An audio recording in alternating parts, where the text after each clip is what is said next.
अब भारत देश में समस्याओं के समाधान के लिए एक नई युक्ति निकाली है कि यदि किसी क्षेत्र में समस्या बनी हुई तो ससुरे का नाम ही बदल डालो, ना रहेगा नाम ना रहेगी समस्या।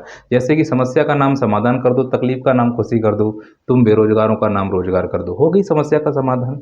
प्रश्न ये है कि सर किसी स्थान का नाम कैसे बदला जाता है, ये प्रोसेस कैसे काम करता है? क्या लोकसभा और राज्यसभा या संसद में किसी प्रकार का अधिनियम पारित कराना पड़ता है, या फिर गृह मंत्रालय में एनओसी मिलने से कोई राज्य सरकार अपने स्थान का नाम परिवर्तित कर सकती है? इसका सही आंसर है कि गृह मंत्रालय से एनओसी लेने से राज्य सरकार को यह पहल करनी पड़ती है किसी स्थान का नाम बदलने के लिए। एनओसी मिलने के बाद यही राज्य सरकार विभिन्न विभागों में जाकर वह अपना प्रतिवेदन बांट देती है और अधिकारियों से नाम बदलने की प्रोसेस करवाती है, क्योंकि नाम कहीं कागजों पर, किताबों पर, दीवार पर, टीन पर, टप्पर पर, पता नहीं कहाँ कहाँ नाम लिखा हुआ होगा। कुछ लोगों ने तो बाथरूम में भी नाम लिखे हुए हैं। चलिए अब हम देखते हैं यहाँ पर कि सर नाम बदलने में पीएससी में कहाँ कहाँ प्रश्न पूछे जा सकते हैं। सुनिए ध्यान से। ये जो पोर्ट्स आपको दिख रहे हैं, इन पोर्ट से शुरू करते हैं कि एक पोर्ट है कांडला पोर्ट, यह गुजरात के कच्छ में स्थित है। 1965 में बनाया गया है पोर्ट। इसे मुक्त व्यापार पोर्ट भी कहा जाता है, इसे ज्वारीय बंदरगाह भी कहते हैं, क्योंकि ज्वार के साथ जहाज ऊपर और ज्वार के साथ जहाज नीचे जाता है, इसलिए ज्वारीय बंदरगाह कहा जाता है। यह 1965 में ईपीजेड भी बनाया गया था, ईपीजेड फेल हो गया, इसीलिए एसईजेड लाया गया 2005 में। इसका नाम बदलकर दीनदयाल बंदरगाह कर दिया गया है। और वहीं एक आता है कलकत्ता बंदरगाह, जो हुगली नदी से संबंधित है। आपने सुना हो हल्दिया से लेकर प्रयागराज तक एक नेशनल हाईवे वाटर नंबर 1 बनाया गया था। हुगली गंगा की वितरिका है और जो दामोदर नदी है वह हुगली की सहायिका, ये ध्यान रखना है।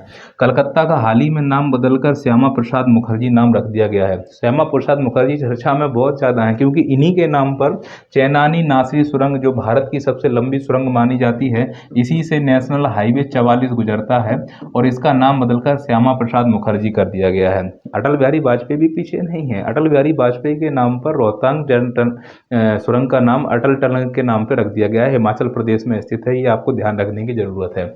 वहीं आते हैं चेरापूंजी पर। चेरापूंजी क्या है? तो चेरापूंजी और मौसिनराम मेघालय में स्थित दो गांव हैं। एक्चुअली गारो खासी पहाड़ियां, जो सुना हुआ गारो खासी और जयंतियां, यह मेघालय के पठार का हिस्सा है। मेघालय हिमालय का हिस्सा नहीं है, मेघालय प्रायद्वीपीय पठार का हिस्सा माना जाएगा, ध्यान रखना।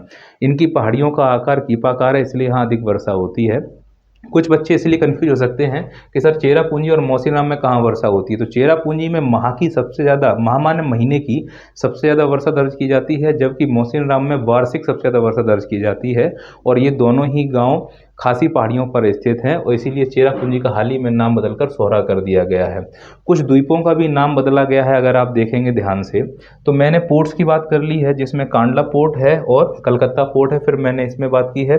दो पोर्ट्स के नाम और ध्यान रखना है। तमिलनाडु में एक है एन्नोर पोर्ट, जिसका नाम कामराराज, और तूतीकोरन पोर्ट का नाम BO चिदम्बरनार कर दिया गया है। द्वीपों में अगर देखते हैं तो व्हीलर और शॉर्ट द्वीप को APJ अब्दुल कलाम नाम रख दिया गया है। कलाम साहब के नाम पर औरंगजेब का रोड का नाम बदलकर कलाम रोड किया गया है, ये ध्यान रखना है आपको। रॉस द्वीप, नील द्वीप, हैवलॉक द्वीप, ये दक्षिणी अंडमान से संबंधित द्वीप हैं, जिनका नाम क्रमशः रॉस का नाम सुभाष चंद्र बोस, नील का नाम शहीद द्वीप और हैवलॉक का नाम स्वराज द्वीप के नाम से रखा गया है। जबकि दक्षिणी अंडमान की एक चोटी है माउंट हैरियट, जिसका नाम मणिपुरी चोटी कर दिया गया है।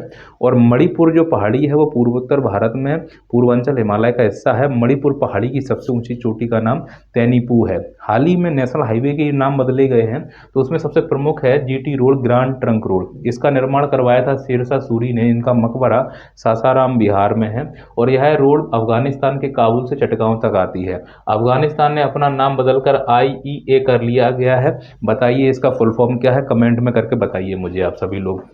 ये जो ग्रांड ट्रंक रोड है, इस ग्रांड ट्रंक रोड में पहले नेशनल हाईवे नंबर 1 और नेशनल हाईवे नंबर 2 आते थे। अब इनका नाम बदल दिया गया है, इसीलिए अब ग्रांड ट्रंक रोड में 3 नेशनल हाईवे आते हैं। नेशनल हाईवे नंबर 3, 19 और नेशनल हाईवे नंबर 44। जो सम संख्या के नेशनल हाईवे हैं वो कुछ इस प्रकार से चलते हैं ऐसे, और विषम संख्या के जो नेशनल हाईवे है वो इस प्रकार चलते हैं। हम ये नेशनल हाईवे में पढ़ेंगे, जैसे कि नेशनल हाईवे नंबर 27 इस प्रकार से जाता है और नेशनल हाईवे नंबर 44 इस प्रकार से जाता है। तो 44 को देखेंगे तो सम संख्या है और 27 को देखेंगे तो विषम संख्या है। ये नेशनल हाईवे की क्लास आएगी, उसमें हम चीज़ों को समझाने वाले हैं, आपके साथ डिस्कस करने वाले हैं। चलिए आज के लिए इतना ही। जय हिंद, जय भारत।